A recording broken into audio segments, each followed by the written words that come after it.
So inflation.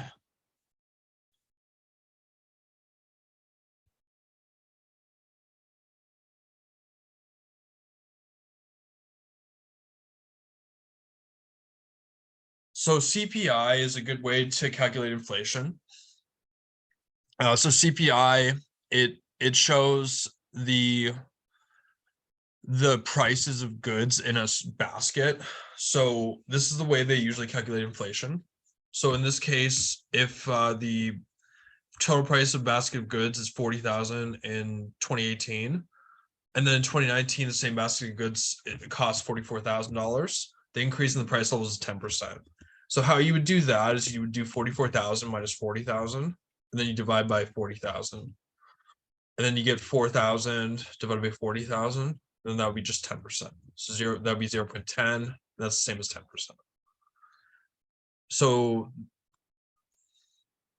So based on this, the CPI for 2019 would be 110. CPI for 2018 would be 100, because if you use that, you did 110 minus 100 divided by 100, you would get 10%. So CPI can be used as the way to calculate inflation. So to calculate inflation, we do CPI year 2 minus CPI year 1 divided by CPI year 1 times 100.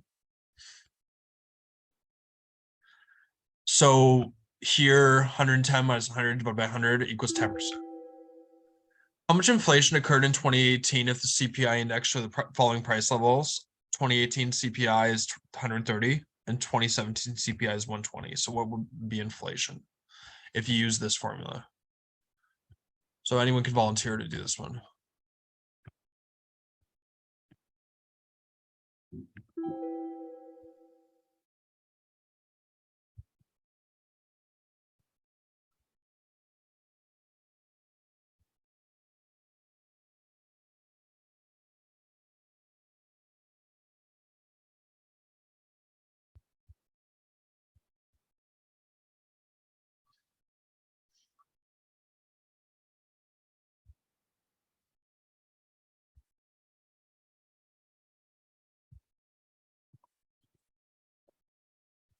$8.3.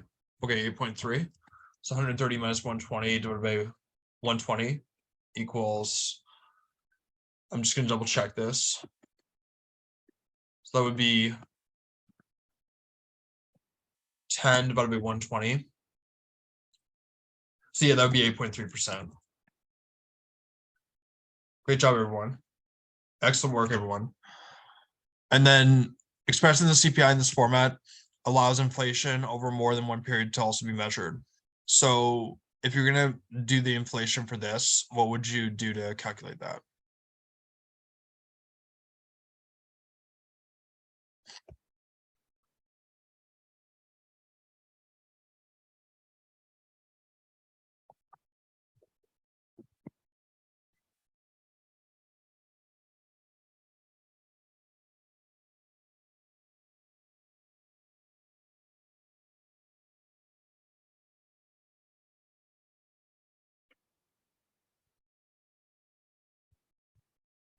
Yeah, it seems pretty good. Yeah, 121 minus 114 divided by 114 times 100.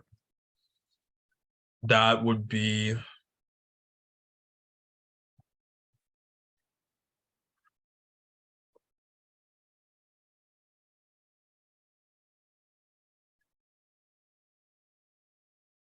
so good job, Prashani and Sithu at 6.1%. Great job.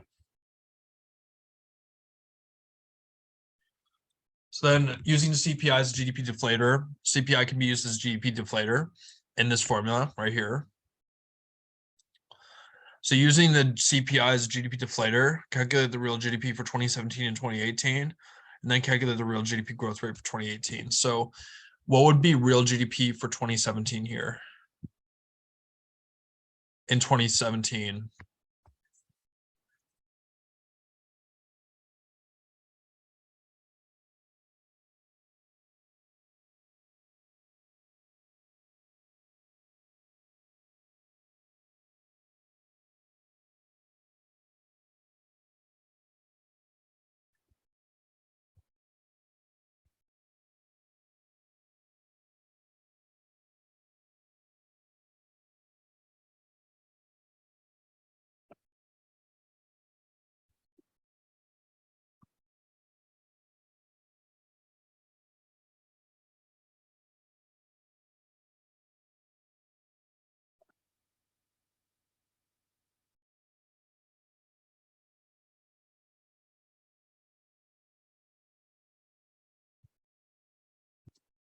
Great job, Serrani. So you would take this number divided by this number, then times 100. And then that'd be that. And then what about 2018? Good job, Prasadi. What about 2018?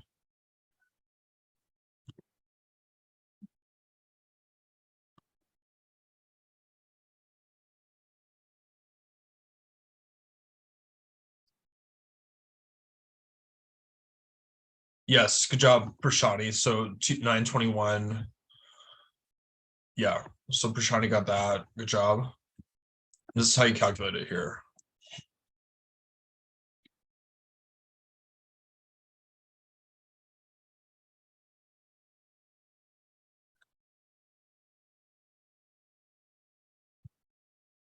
And then what would be the real GDP growth rate in 2018? So you would do real GDP 2018 minus real GDP 2017 divided by real GDP. So what would happen when aggregate demand increases, employment increases, consumption increases, production increases, and incomes increase? Is that, what would that be? Peak, recession, trough, or expansion?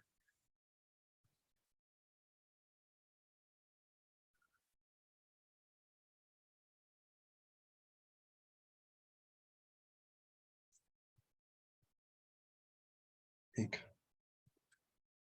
So it would be expansion, but close. And then what would it be if aggregate demand decreases, incomes decrease, production decreases, consumption decreases, and employment decreases?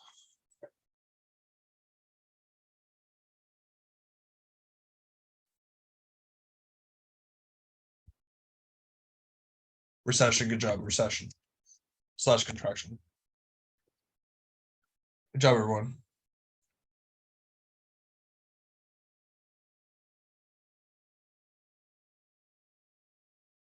Let's try this worksheet on labor force and unemployment. So labor force statistics provide insight into the economic system efficiency. So labor force statistics are considered to be a leading indicator of economic performance. So labor force E plus U, what does E mean? What does E for stand for?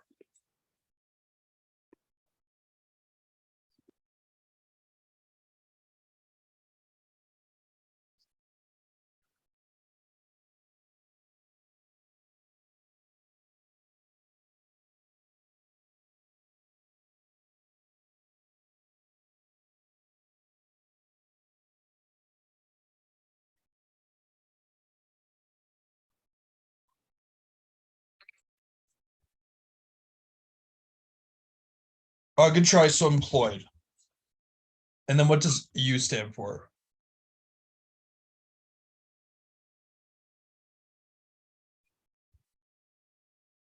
Unemployed. Yeah, good job.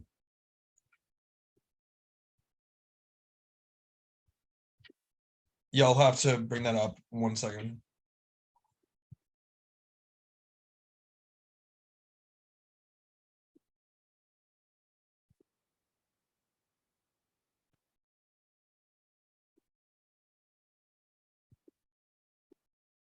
So unemployed. Then examples. So examples of people over 16 years of age or over not participating in the labor force.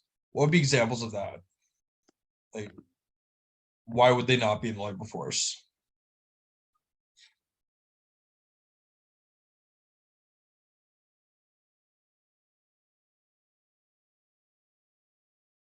Mhm. Yes, students, that's great. And then what are other examples?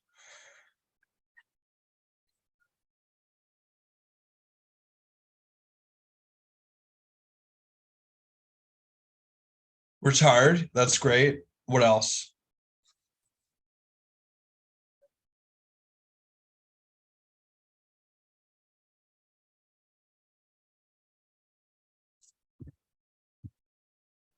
Caregivers.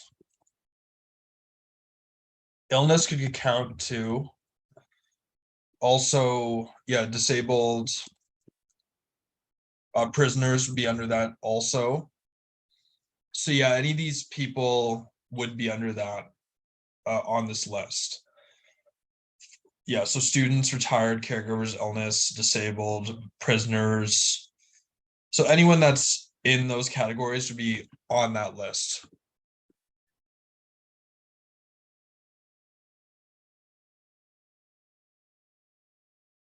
So then here so hide that. So for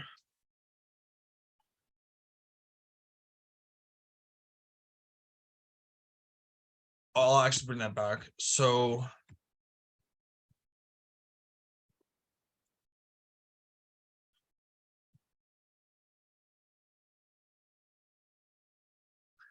based on this, total population of Malaysia, population under 16, population eligible to participate in the labor force participation rate, and unemployment rate.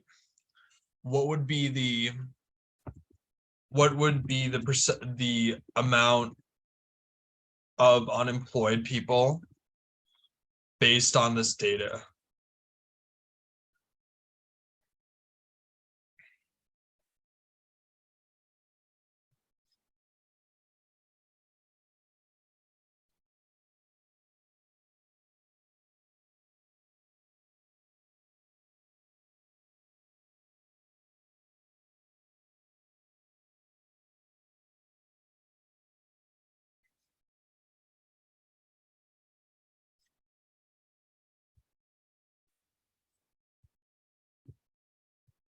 So there's a cash remittance one.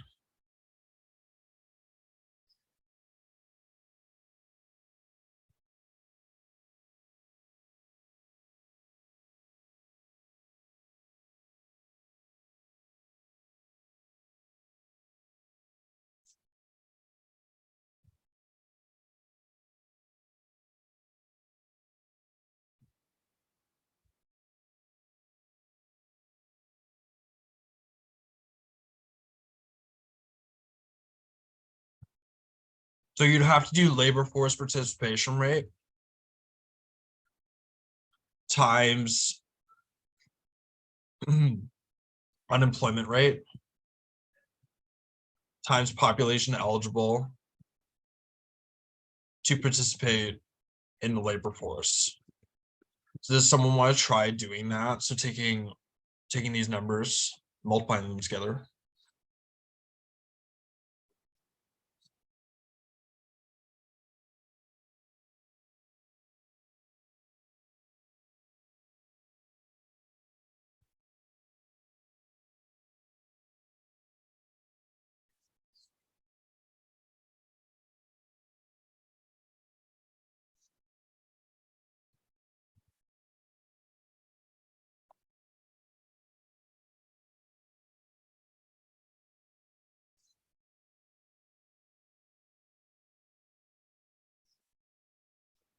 So it'd be 0.689 times 0.034 times 24.45.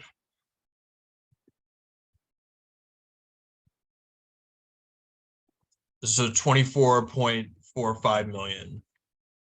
So I put it all in the that format there. So let's check that. Let's see how much that would be. So I got 572,000 people. So I got 572,000 people are unemployed. So I'm trying to think if that makes sense.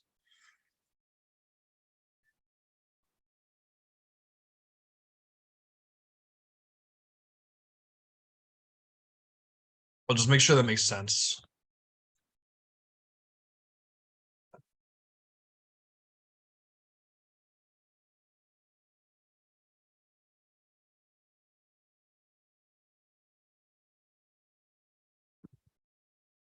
Yeah, that does make sense. So yeah, 572,000 would be unemployed. And then what would be the amounts of people that have given up looking for work? based on this data.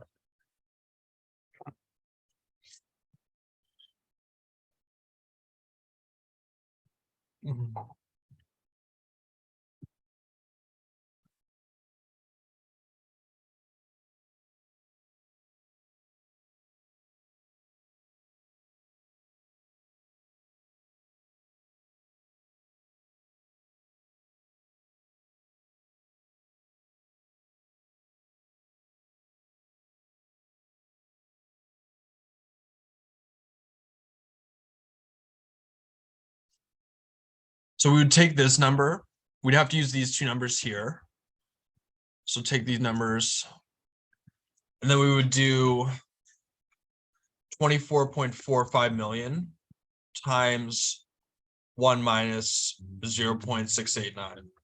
So does somebody want to try doing that?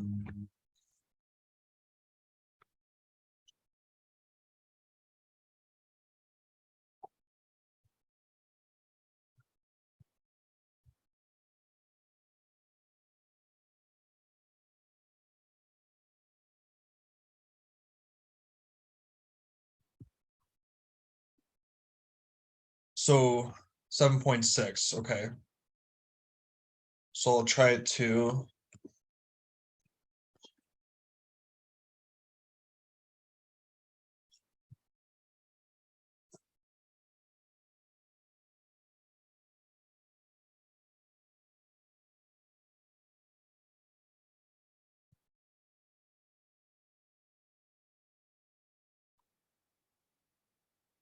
So yeah, so Prashani got it. Surani got it too. So 7.6 million people have given up looking for work. That's how you do that there. And then so that's how you do that here.